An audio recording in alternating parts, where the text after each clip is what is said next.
So I want to get to that word challenging. It's come up, and I know it's a focus of the book, of those challenging students. And often there's a stigma behind that word of admitting that a student is challenging for you, for a teacher, just having that be a reflection of their own teaching skills and abilities. So I want to kind of address that. So to many, it sounds like educators are blaming the students or not quite up to the demands of the job. Why do you think it's important to take this particular point of view? There is absolutely a stigma around challenging.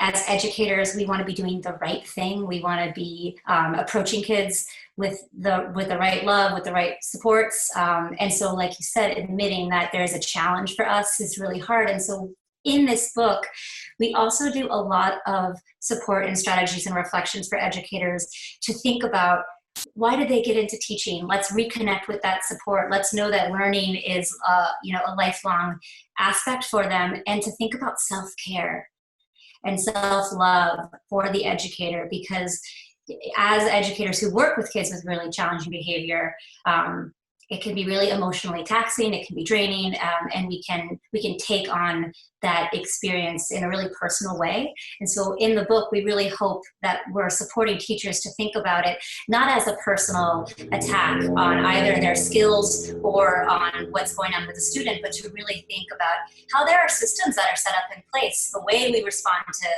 students' behaviors, the way we think about challenging behavior and deficits, and to really help them to flip that as a very core foundation to reconnect with what they believe in the first place. If you notice in the title, we say that students who challenge us. So notice the challenge is on us, the educator, not the student is challenging. So too often we've put kids in a box to say they have challenging behavior.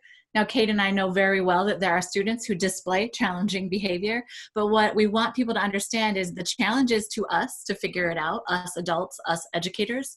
And there's a real vulnerability in this. There's a vulnerability in saying, whew, I've never worked with a student like this before. This student really is sort of pushing my boundaries around my own skill level.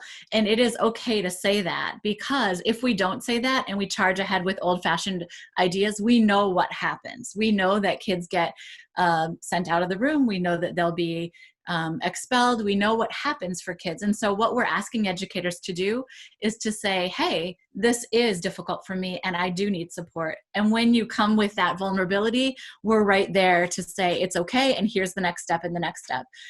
What Kate mentioned, educators, self-care, we put really purposely, chapter 2 is focusing on educators' mental health, because we found that we'd be working with schools and those teachers that were supporting students who really were keeping them up at night because they were just so compassionate and empathetic towards those students, they were really needing extra support around their own self-care. So we not only put that as chapter 2, but it's infused throughout every chapter, is how educators can make sure that they're caring for themselves. And we use the analogy of the full cup a lot, which is really, how do you keep your cup full enough to be able to do this really, really important work? And so that's a foundational piece of the book.